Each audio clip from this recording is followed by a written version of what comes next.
चलो बैठ जा।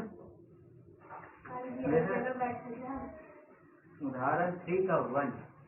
ऐसा थोड़ी होता है, झूठ मूठ क्या अभिनंदन करो, उतना में टाइम बर्बाद हो जाएगा। कि आओ डायरेक्ट स्टार्ट करो। बोलो जी, क्वेश्चन बोलो। 3 का 1 उदाहरण 3 का सरल कीजिए और घातांक के रूप में लिखिए, यही ना।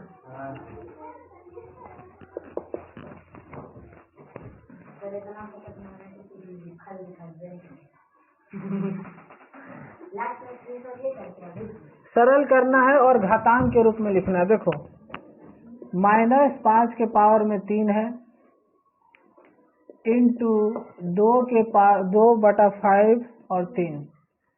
चलो ध्यान से समझो।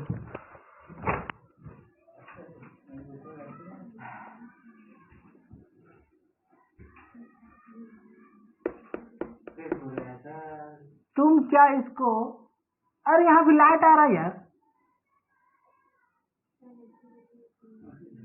यहाँ तुम ऐसे लिख सकते हो इसको, -5 इंटू 2/5 के पावर में 3। हम क्या बताए थे तुमको, बेस अलग रहे और पावर सेम रहे तो तुम पहले बेस का काम कर दो और पावर एक ही को लिख दो, ठीक है। बेस यदि अलग रहे और पावर सेम रहे, बेस अलग है कि नहीं और पावर सेम है कि नहीं, तो बेस का काम करो तो बेस गुना में है, गुना कर दो, पावर एगो लिख दो। खत्म खत्म। -2 बचा, -2 के पावर में क्या 3। इसका आंसर कितना है, इतने करना है, घातांक के रूप में लिखना। हो गया आंसर, बहुत ही आसान था। लो लाओ जी।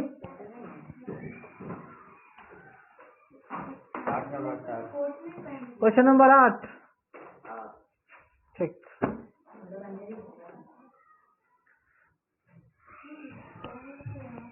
देखो इसमें कहता है कि एक समकोण त्रिभुज ABC, इस तरह से तुम्हारा एक समकोण त्रिभुज है।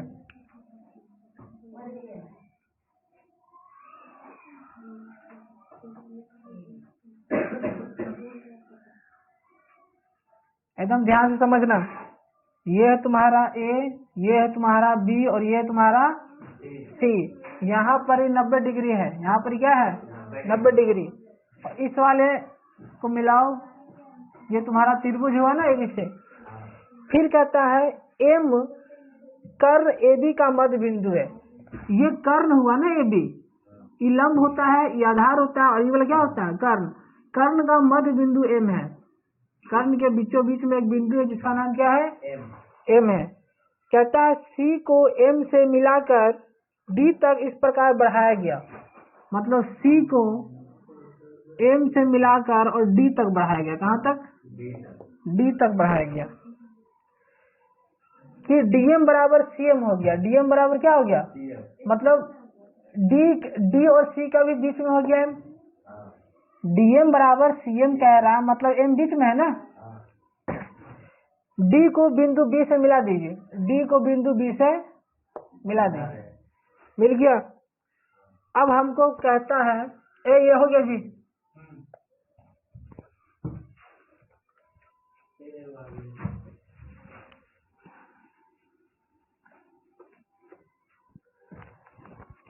देखो पहले क्या क्या दिया हुआ है,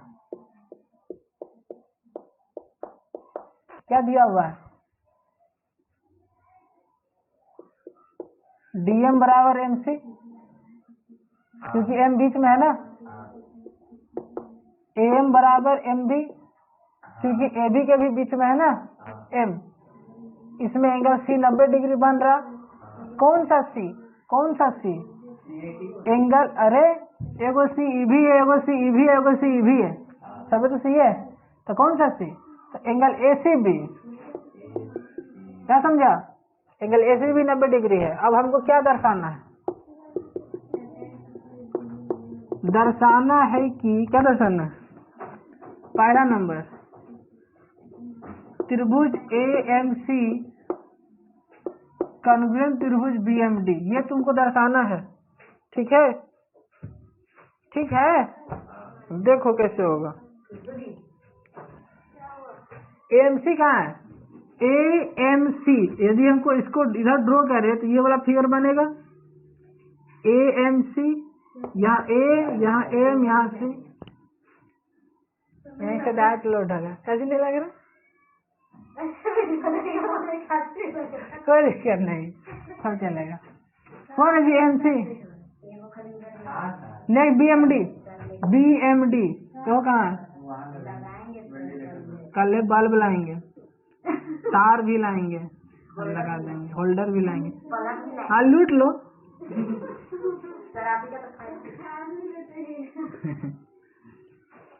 BMD, इसमें देखो इन दोनों को कन्वर्जेंट सिद्ध करना है। तुम ध्यान से देखो इसमें क्या मिल रहा है। देखो इस वाले का, अच्छा इस वाले का तुम गौर करो AMC, इसका AM है ना रे, इसका जो AM है यहाँ ध्यान दो AM और इसका MD के बराबर है। मतलब इसका जो AM है इसका MD के बराबर है। देखो दिया हुआ है, ये क्या है? दिया है, एगो तो मिल गया। अब देखो उसका जो MC है इसका DM के बराबर है। देखो यहाँ दे ले, DM जो है MC के बराबर है। मतलब इसका जो MC है इसका DM के क्या है? बराबर है। दो को मिला न रे, एक ठो और ढूंढो, एक ठो और ढूंढो। देखो यही एंगल है ना, ये वर्टिकली ऑपोजिट एंगल इक्वल होगा। मतलब एंगल DMB, सॉरी पहले उसका लो ना, AMC बराबर होगा एंगल DMB। ये वर्टिकली ऑपोजिट एंगल है और इक्वल होता है तो बाई SAS त्रिभुज AMC। दो साइड मिला, एगो एंगल मिला, तो बीच में नहीं है, अगल बगल साइड है, बीच में एंगल है। तो बाई फलाना AMC हो गया कन्वर्जेंट एंगल BMD के। क्या समझा तुम? कुछ समझा? कन्वर्जेंट हो गया, प्रूव्ड हो गया। चल छापो। दूसरा कहता है कि सिद्ध करो कि जो DBC है वो समकोण है। दूसरा हमको सिद्ध करना है कि जो DBC है वो समकोण है कि नहीं। DBC कौन सी? DBC समकोण है कि नहीं, ये दिखाना है तुमको कि ये समकोण है कि नहीं। ठीक ना? पहले तुम इतना छापो, अब दूसरा का ट्राई करो। लो जी, एक में तेरा हो गया है। देखिए नहीं, ये 1/27 होगा ना, ये माइनस में है ना, तो 1/27 होगा। लगे लोटा में पानी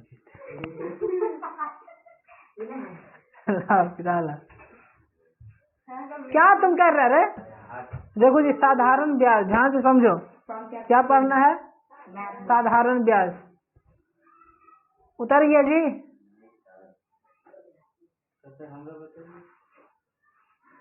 देखो साधारण ब्याज, पहले कहानी सुन लो, कुछ नहीं है साधारण ब्याज में। साधारण ब्याज देखो क्या होता है। मान लो तुम 100 रुपए का किसी से उधार लिया। क्या लिया? 100 रुपए उधार लिया। दिख रहा है? यहाँ में वहां दिख रहा है। 100 रुपए आपने उधार लिया। अब अगला आदमी कहेगा कि हम तुमको 5% ब्याज पर कर्ज देंगे। मतलब ये हो गया कि 1 साल के बाद आपसे 105 रुपए वसूल करेगा। आपने उससे कितना लिया? 100 रुपया। आपने 100 रुपए लिया, तो 1 साल के बाद कितना आपको देना होगा आपको? फिर अगला 1 साल के बाद 110, फिर अगला 1 साल के बाद, मतलब हर साल आपका जो 5% है वो बढ़ते जाएगा। तो 100 का 5% 5 ना हुआ, तो हर साल 5-5 रुपया बढ़ते जाएगा। तो यही होता है साधारण ब्याज। समझ में आया?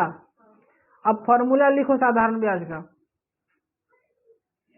पहले टर्म समझो क्या होता है। तुमने जितना कर्ज लिया वो कहलाएगा मूलधन। और इसको P से डिनोट करेंगे। तुमने जितना कर्ज लिया किसी से वो क्या कहलाएगा? मूलधन, और इसको हम P से डिनोट करेंगे। कितना समय के लिए लिया उसको हम T से डिनोट करेंगे। कितना समय के लिया आप T से डिनोट करोगे। उसके बाद अगला आदमी आपसे ब्याज, अगला आदमी आपसे कितना प्रतिशत पे आपसे कर्जा वसूलेगा उसको हम लोग दर कहेंगे। क्या कहेंगे? और इसको R से डिनोट करेंगे। और कितना ब्याज हो जाएगा टोटल मिला, जैसे यहाँ पर ब्याज कितना हो, 5 रुपए ना, तो ब्याज को हम लोग यहाँ कहेंगे साधारण ब्याज, साधारण ब्याज। और इसको हम लोग SI से डिनोट करेंगे, सिंपल इंटरेस्ट। क्या करेंगे? Simple interest, simple interest. ठीक है। अब सिंपल इंटरेस्ट का फॉर्मूला होता है, याद रखना, और अभी तुरंत याद रखो 2 मिनट में, P गुने R गुने T बटा 100। ये सिंपल इंटरेस्ट का फॉर्मूला है। ये क्या फॉर्मूला है? सिंपल इंटरेस्ट का, साधारण ब्याज का एक फॉर्मूला है। समझ में आया तुमको कि नहीं समझ में आया? चलो बनाना स्टार्ट करो उदाहरण। चलो जी, क्या पढ़ा रहे थे? माइक्रो ऑर्गेनिज्म का यूज बता रहे थे ना, तो लिखो P गुने R गुने T गुने 100, P गुने R गुने T बटा 100 हो गया।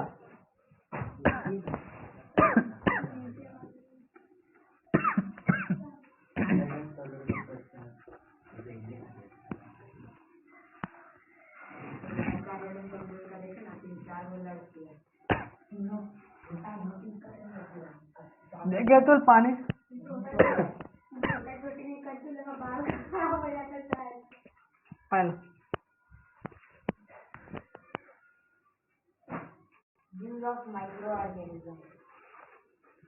देखो, यहाँ तक तो हम बता दिए थे, पेनिसिलिन वगैरह तक बता दिए थे ना जी, माइक्रो ऑर्गेनिज्म का यूज।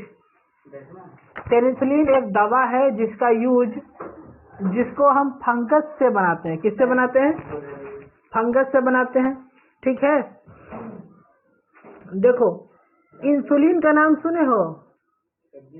इंसुलिन डायबिटीज के पेशेंट के लिए क्या होता है कि इंसुलिन उसके शरीर में बनना कम हो जाता है। हाँ, तो जिसके कारण वो क्या होता है, उसको डायबिटीज की बीमारी हो जाता है, शुगर का। हाँ जी, ठीक है। इंसुलिन समझ में आया? तो जिसको डायबिटीज पेशेंट रहता है उसको शुगर कंट्रोल करने के लिए इंसुलिन का सुइया दिया जाता है। अब इंसुलिन एक दवा हो गया, ये भी बनता है बैक्टीरिया से, जिसका नाम है, नाम सुन लो क्या नाम है, एस्केरिस्किया कोली बैक्टीरिया। बड़ा भयंकर नाम है, हम लिख देते हैं।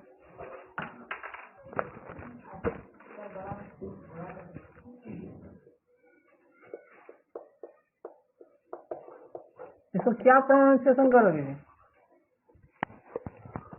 ये तुम्हारा इंसुलिन का जो है बैक्टीरिया है, इसी से तुम्हारा क्या बनाया जाता है? इसी से तुम्हारा इंसुलिन की दवा बनाया जाता है। अभी हम यूज करवा रहे हैं, ठीक है, लिखवा नहीं रहे कुछ। समझ में आया? अब देखो, फिर कहता है बहुत सारा जो वायरस होता है, जैसे तुम्हारा रेबीज हो गया, है ना, पोलियो हो गया, ये सारा भी दवा किसी न किसी बैक्टीरिया से ही बनाए गए हैं। तो ये सारा दवा माइक्रो ऑर्गेनिज्म बनता है। एक चीज बताओ, खेती जब हम लोग करते हैं तो मिट्टी उपजाऊ करने के लिए हमारा एक बैक्टीरिया सहयोग करता है कि नहीं? वो भी तो माइक्रो ऑर्गेनिज्म है। नाम क्या है?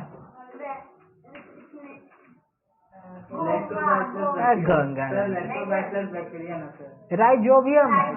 दलहनी पौधों में पाया जाता है, जड़ों में रहता है, नाइट्रोजन फिक्सेशन करके मिट्टी को क्या करता है? उपजाऊ बनाता है। अरे धीरे धीरे चले, चाहे तेजी चले, थोड़ा की मतलब होगा। समझ में आया जी? अब देखो, माइक्रो ऑर्गेनिज्म का एक और यूज ये है कि वो इन्वायरमेंट को क्लीन कर देता है कि नहीं? मान लो कि तुम लावारिस की तरह कहीं मर गए तो 2 दिन के बाद खत्म हो जाओगे। क्यों? क्योंकि माइक्रो ऑर्गेनिज्म तुमको खा खा के डिकम्पोज कर देगा, अपघटित कर देगा। उसके बाद तुम्हारा एगो अंश भी नहीं बच रहेगा वहाँ। रोड साहब, कुत्ता लोग मरता है गली वगैरह में, कुत्ता लोग तो देखते होंगे 3-4 दिन के बाद उसका खत्म हो जाता है। क्यों? डिकम्पोजर ने उसको डिकम्पोज कर दिया, माइक्रो ऑर्गेनिज्म ने उसको खा खा के ह्यूमस में कन्वर्ट कर दिया। समझ में आया?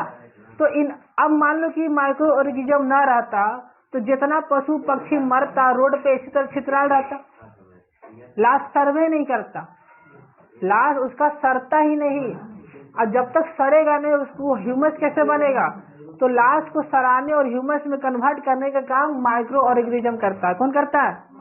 तो माइक्रो ऑर्गेनिज्म का ये सारा यूज है। समझ में आया? अब तुम लिखो, कुछ बैक्टीरिया की बायोगैस बनाने में भी किया जाता है। अब तुम लिखो, write the uses of microorganism, write the uses of microorganism. नहीं लिखवाया तुम, पता है हमको, लिखो आज, write the uses of microorganism. लिखो पहला देखिए,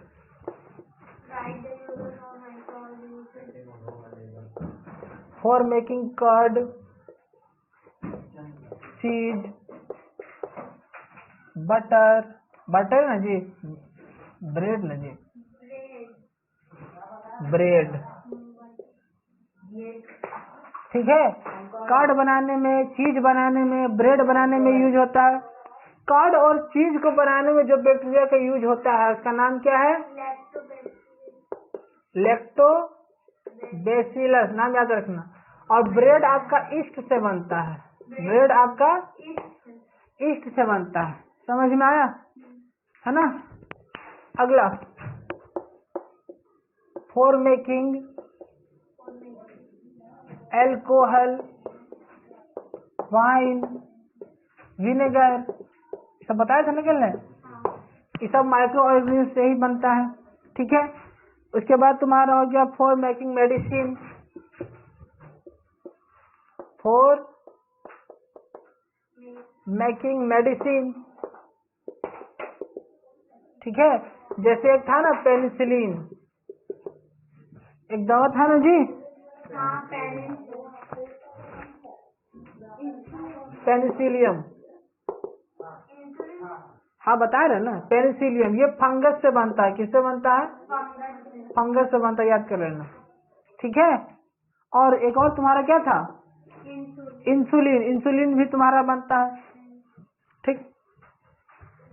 नेक्स्ट है तुम्हारा इंसुलिन का जो बैक्टीरिया का नंबर लिखाए हुए है ना, यही बैक्टीरिया है। ठीक है। इंसुलिन इस बैक्टीरिया से बनाया जाता है, तो यहाँ लिख लो, फॉर मेकिंग इंसुलिन।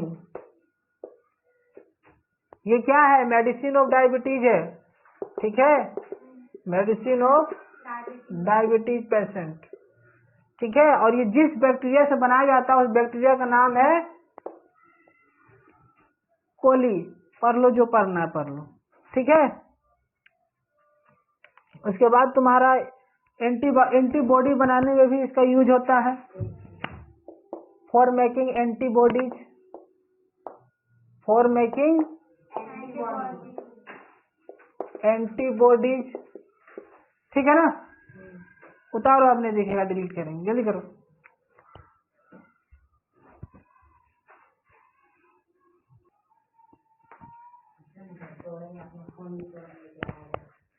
चलो जी, कहाँ तक लिखे हो? अब लिखो, इन फिक्सिंग नाइट्रोजन। माइक्रो ऑर्गेनिज्म का यूज कहाँ है? इन फिक्सिंग नाइट्रोजन, इन फिक्सिंग नाइट्रोजन। कौन जन? नाइट्रोजन। मतलब नाइट्रोजन फिक्सेशन कहने का मतलब क्या हुआ? नाइट्रोजन वायुमंडल से लाके मिट्टी में मिला देगा। कौन करता है जी? एकदम याद रखना, दलहन वाला पौधा में पाया जाता है। आर हेलो ना डाल दो, राइजोबियम। ठीक है, समझ में आया? अगला इसका यूज क्या है?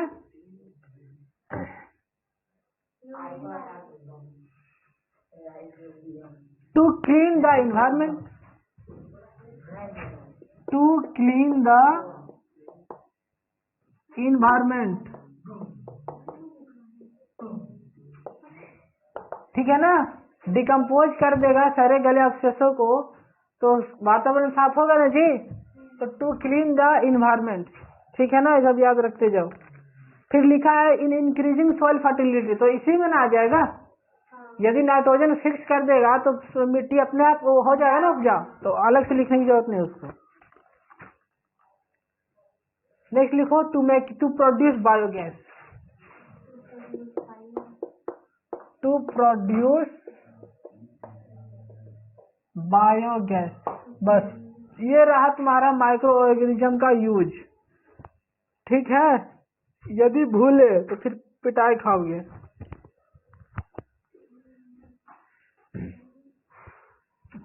चलो अब कुछ इम्पोर्टेंट बातें हैं, नोट वाली बातें हैं, उसको थोड़ा नोट डाउन करो।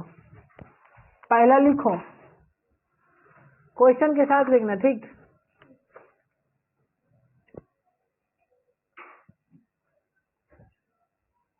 Who discover the process of fermentation, question के साथ लिखना है। हु डिस्कवर, क्वेश्चन लिखो, who discover the process of fermentation, कल बताए थे, एंड पास्चुराइजेशन।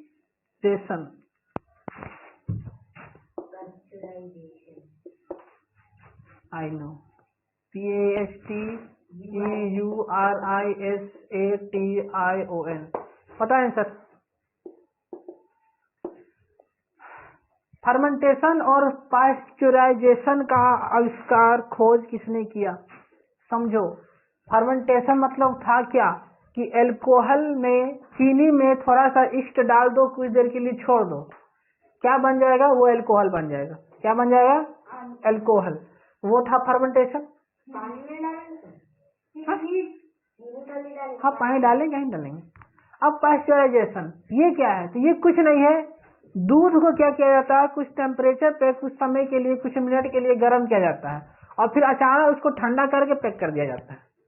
ऐसा करने से क्या होता है कि दूध में जो बैक्टीरिया रहता है वो खत्म हो जाता है, मर जाता है और हमको शुद्ध दूध मिलता है। तो उसको हम लोग कहते हैं पास्चुराइजेशन। अब दोनों का प्रोसेस को खोज किसने किया? हम बोले, बोलो, लिखो आंसर। लुईस पास्चर, आंसर लिखो। 1857। नहीं रे, 1885। अच्छा हाँ, 57 लिखो। सर लुईस पास्चर, आंसर लिखो। सर लुईस पास्चर ना, ठीक है, sir Lewis pasture, TEUR, sir Lewis pasture लिख लिया। रुको यार, LOUIS, कौन सर गया? क्या हो गया? लिखना है तुमको, हाँ, बाद में तो करिए दिया ना रे, इधर अग्नि में जला होगा ना। रखो तो अपने आप डिकम्पोज रहता है। अगला क्वेश्चन लिखो। Who discover penicillin? Who discover penicillin? Penicillium लिखना, पेनिसिलियम। हाँ, हु डिस्कवर पेनिसिलियम, कल बताया था ना रे। एलेक्जेंडर फ्लेमिंग, क्या नाम था उसका? Alexander Fleming, Alexander Fleming. अरे हाँ, लो रेस्पेक्ट लगा दो। सर एलेक्जेंडर फ्लेमिंग, ठीक है। तो उसके बाद लिखो, अगला क्वेश्चन लिखो। क्या झमेला? हाँ, एलेक्जेंडर सिकंदर है वो, भूल जाओ 323 ईसा पूर्व वाली बात। अभी यहाँ का साइंटिस्ट है, ये साइंटिस्ट है, वो लुटेरा था। दोनों में जमीन आसमान का फर्क है, ठीक है। उसको नरक मिला होगा, इसको स्वर्ग मिला होगा। सिकंदर था। पूरा नाम है भूल गया। हाँ यार, ठीक है ना, डिलीट करें। लिखो अगला क्वेश्चन, नोट में ही अगला क्वेश्चन लिखो। हु डिस्कवर या फिर who develop the first successful polio vaccine? Who develop the first successful polio vaccine, मतलब पोलियो का जो टीका है, इसका जो वैक्सीन है, पोलियो का वैक्सीन किसने खोज किया था इसका सबसे पहले? Who develop first successful polio vaccine?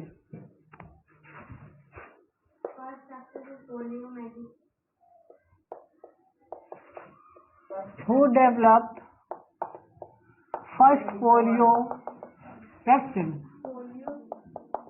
Answer लिखो। Edward Salk.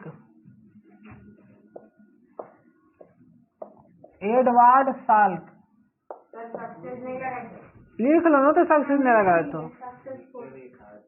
Edward Salk, Jonas Edward Salk, ये सब नाम है यार, याद रखना, ठीक है, भूल मत जाना। ठीक, हाँ, पोलियो वैक्सीन सबसे पहले सक्सेसफुल पोलियो वैक्सीन को किसने खोजा या किसने बनाया? तो जोनास एडवर्ड साल्क ने। Jonas, JONAS, Jonas Edward Salk, ठीक है जी। लो जी, अगला कोई लो,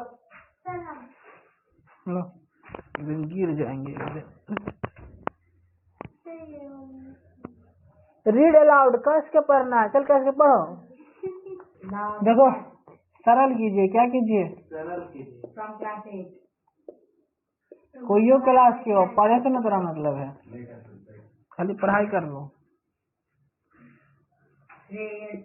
2/5 -2 माइनस, क्या कुछ बोल रहा है यार? कोई तो चुगली कर रहा है। वो थोड़ी, मनीष कुछ बोल रहा था। मनीष कुछ नहीं बोल रहा। लड़का लड़की का आवाज में आपको क्या बोला? बोलो, आप बोलो, क्या बोला? बोल जाओ।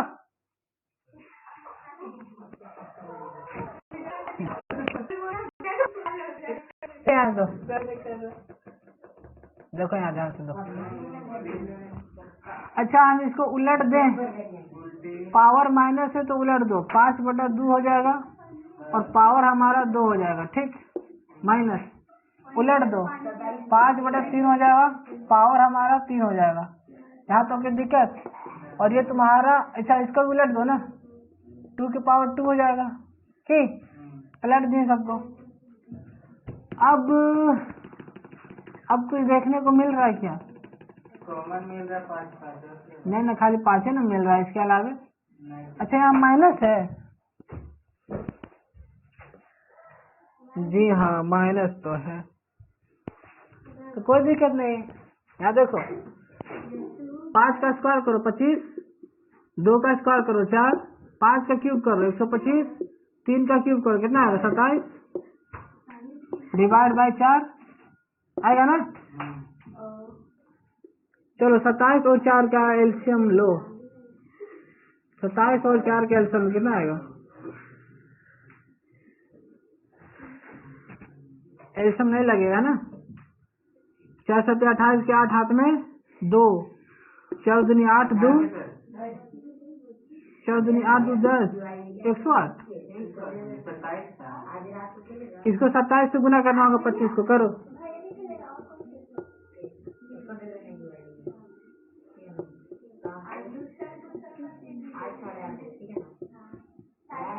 छह 675।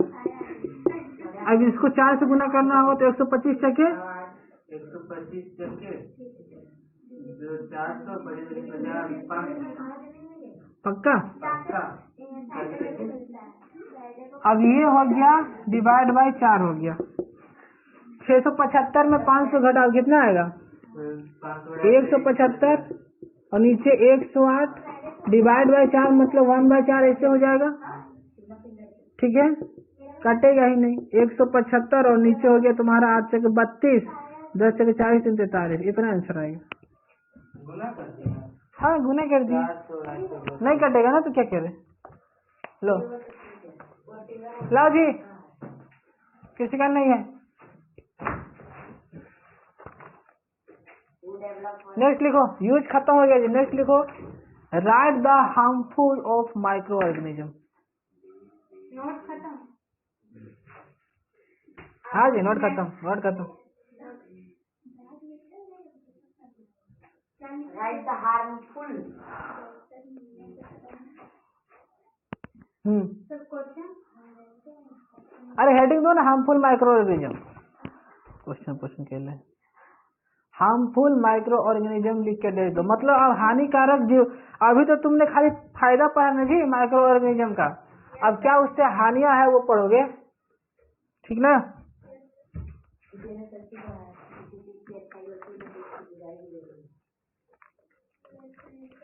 देखो सुनो, एकदम ध्यान से सुनो, बाद में लिखना। एक चीज बताओ पहले, कम्युनिकेबल डिजीज क्या होता है? जो एक दूसरे को फैल जाए। अतुल तुमको पता था? है नहीं पता था? सीख लो। कम्युनिकेबल डिजीज मतलब तुम बीमार हुआ ना, तुम बीमार हुआ और तुम हाँ, फिर अगला दिन तुमको फिर मर्डर कर देगा, तेरे कारण बीमारियां फैला। देखो जी बहुत सारी बीमारी है, जैसे तुम्हारा ट्यूबरक्लोसिस हो गया, हाँ कोरोना, ट्यूबरक्लोसिस मतलब टीबी। क्या हुआ?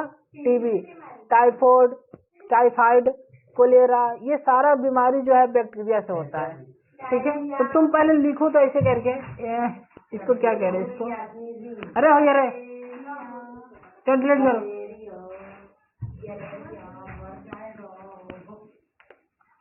एक तरफ लिखो डिजीज और एक तरफ लिखो काउज।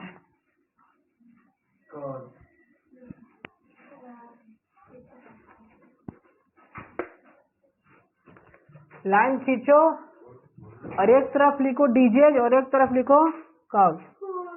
पहला डिजीज में लिखो ट्यूबरक्लोसिस, ट्यूबरक्लोसिस, ठीक है जी।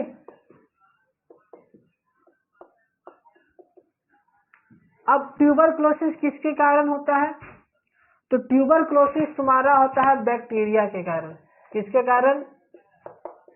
बहुत एग्जाम में पूछता है कि ट्यूबरक्लोसिस किसके कारण होता है, तो क्या याद रखो जी, बैक्टीरिया। कौन रिया? बैक्टीरिया। कौन रिया? बैक्टीरिया, ठीक है। अगला लिखो टाइफाइड,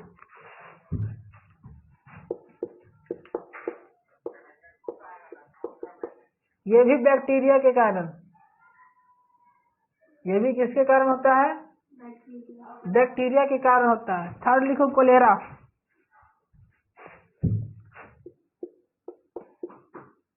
ये भी तुम्हारा बैक्टीरिया के कारण होता है। अच्छा हम सर ये किसको लिखवाए थे, किसको लिखवाए थे? तुमको लिखवाए थे ना, याद है? पूछे पोलियो किसके कारण होता है? तुमसे क्या पूछा? तुमको भी लिखवाए हैं? चलो हो गया ना। उसके बाद नेक्स्ट लिखो, पहला लिखो, अब लिखो पोलियो। कौन लियो? पोलियो। पोलियो होता है वायरस से। पोलियो किससे होता है? वायरस से होता है, ठीक है। उसके बाद लिखो इबोला। इबोला, कौन बोला? इबोला, कौन बोला? इबोला, इबोला रे, इबोला वायरस, ये भी किससे होगा? वायरस से होगा, ठीक है। नेक्स्ट लिखो इन्फ्लुएंजा।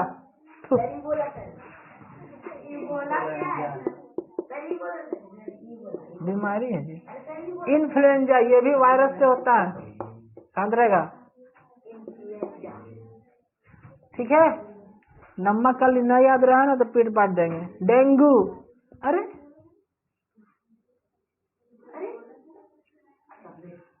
डेंगू वायरस, ठीक है। 8वां लिखो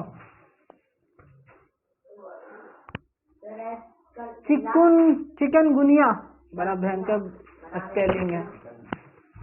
चिकन पॉक्स। अरे वही ना हुआ। ये छुआ से बेकार करता है। हाँ, ये भी तुम्हारा वायरस है। ये भी छुआ से ठीक है, छोटी माता इसी को बोलते हैं रे। हाँ सर। तुमको बड़ा पता है? रेबीज। रेबीज लगेगा वायरस का। वायरसेस हम लिख रहे हैं रे, ये छोड़ दे रहे हैं। यही तुम्हारा वायरस है। ठीक है, जो वीडियो देखेगा वो कब लगेगा। पता क्या नहीं। पढ़ा रहे हैं? 10वां लिखो, एड्स। एड्स भी वायरस होता है, और एड्स का फुल फॉर्म बताओ। तमीज नहीं है। सर इस डीएट के लिए एड्स का फुल फॉर्म बताओ।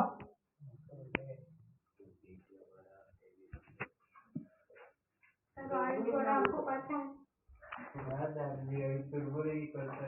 एड्स का फुल फॉर्म बताओ। शायद हम किसी को लिखवाएं। तुमको लिखाएगा? बताओ सर हम बताएं। बताओ। ऑल इंडियन डेंगू से मरता है। ऑल इंडियन डेंगू से मरता है। एम कहाँ है? ऑल इंडियन डेंगू से मरता है, एम कहाँ है? तो इंडियन को क्या समझ रखा है रे? आजकल इंडियन भी स्वास्थ्य अभियान चलाता, देखते नहीं है? मलेरिया का पानी जमे नहीं देता। लिखो, acquired immuno deficiency syndrome.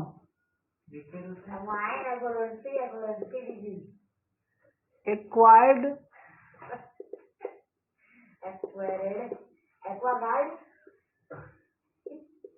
Immuno deficiency syndrome. ठीक है, एक्वायर्ड इम्यूनो डिफिशियंसी सिंड्रोम। याद रहेगा? नहीं याद रहेगा, इसमें मेरा कोई गलती नहीं। याद तेरा गलती। हिंदी में बोले सर। हाँ, हिंदी में माइक्रोबैक्टीरियस ट्यूबरक्लोसिस। ना उधर टीवी का हो गया। वही सोचा वो क्या लिखा है सर। तुम भी लिख रहा है। कहाँ करें सर, तो उसको जरूरी लगता है लिख लेते। एक्वायर्ड इम्यूनो डिफिशियंसी सिंड्रोम मतलब एड्स में होता क्या है, तुम्हारा इम्यून सिस्टम मर जाता है। अब कोई भी बीमारी हो, जैसे सर्दी हो गया, खांसी हो गया, छूटवे नहीं करेगा। इससे ज्यादा दवाई नहीं खाना चाहिए। छूटवे नहीं करेगा क्योंकि तुम्हारा इम्यून सिस्टम में मर चुका ना है। सर, एंटीबायोटिक ज्यादा नहीं खाना चाहिए। हाँ, डॉक्टर की सलाह से खाना चाहिए।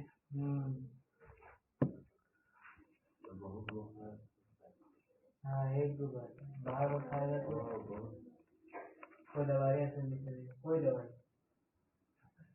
नहीं करती।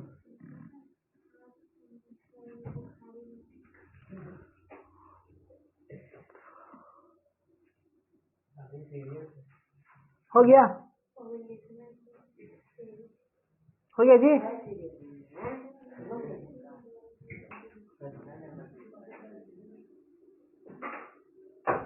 देखो, जानवरों में पैर और मुंह से रिलेटेड बीमारियां होता है। मवेशियों में सर हेपेटाइटिस उड़ा दिए सर। छोड़ ना, वो सब लिखाएंगे ना। सर बैक्टीरिया लिखा है वायरस। क्या बोले हम? नहीं पता। मवेशियों में पैरों और मुंहों में उसका बीमारी होता है, गाय भैंस में। ठीक है, इसको हम लोग फीट या माउथ डिजीज कहते हैं। ये होता है फंगस के कारण। फीट या माउथ डिजीज किसके कारण होता है? फंगस के कारण। हाँ, हम लोग कोई सर्च करते हैं ना। अरे ये वाला गाय का यहाँ यहाँ ना ब्लैक ब्लैक। ठीक है, ये सिर्फ कैटल के लिए है। किसके लिए है? कैटल के लिए, मवेशी के लिए। और ये होता है तुम्हारा अल्लाह कर लगता है फंगस के कारण होता है। किसका होता है? फंगस के कारण होता है। इसे याद रखते रहना तुम। सर ये होता क्या है सर, मुझे नहीं समझ। वायरस करो वायरस नीचे। नहीं करता सर। नीचे नहीं दिख रहा है? हाँ तो नीचे बोल दिए ना कैटल है, सुन लेगा अगला दिन। पूरा नहीं दिख रहा। 11 कुछ नहीं दिख रहा है। दिख रहा सर, इधर साइड का वायरस लिखो। वायरस तो दिख तो रहा मुझे सैटरडे छोड़ो यार, कोई दिक्कत नहीं।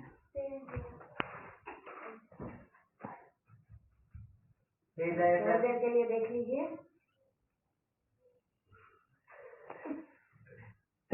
उसके बाद हो गया।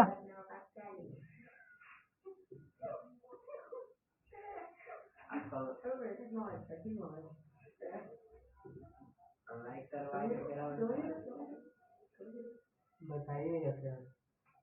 एक मिनट।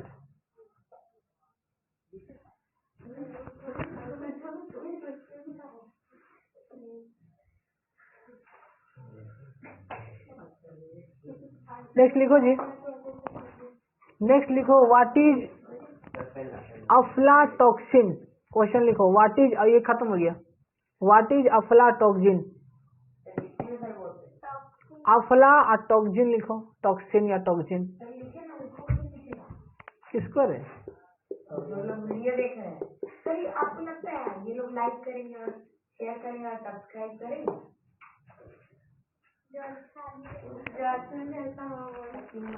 वही सब्सक्राइब करें। है फलाना है, यहाँ से लेके यहाँ तक लिखो। एक से लेके यहाँ तक। लो जी, लो तुमको पूछना था। 6 का 2 कहाँ है 6 और कहाँ है 2?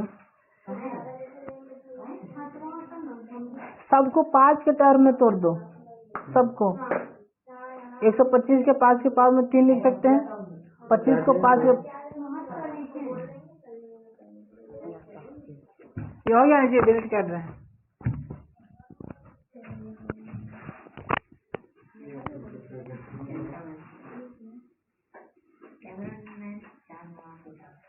तुम पिटाई खाए 6 के पावर -3 5 के पावर -3 क्या हुआ?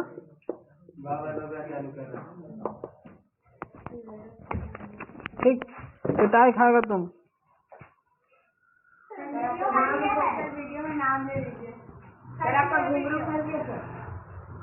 चालू है कि नहीं? 125 को क्या लिख सकते हो?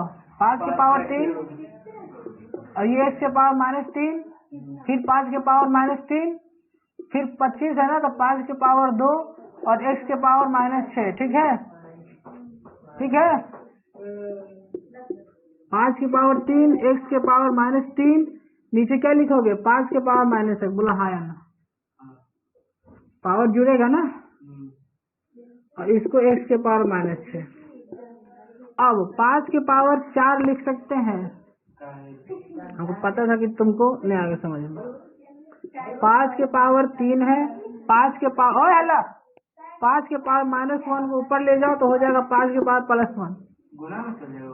हाँ, अभी माइनस वाला प्लस हो जाएगा। x के पावर -3 है, 6 को ऊपर ले जाओ तो x के पावर +6 हो जाएगा। ठीक, ये हो गया 5 के पावर 4 और ये हो गया x के पावर 3। होगा ना रे? 6 में 3 गया तो 3 हो गया। अब फिर कुछ करना, ठीक है। चलो बोलो 5 के पावर 4 क्या लिखेंगे? 625 और x के पावर 3। ये तुम्हारा आंसर, ठीक है। लो खत्म तेरा।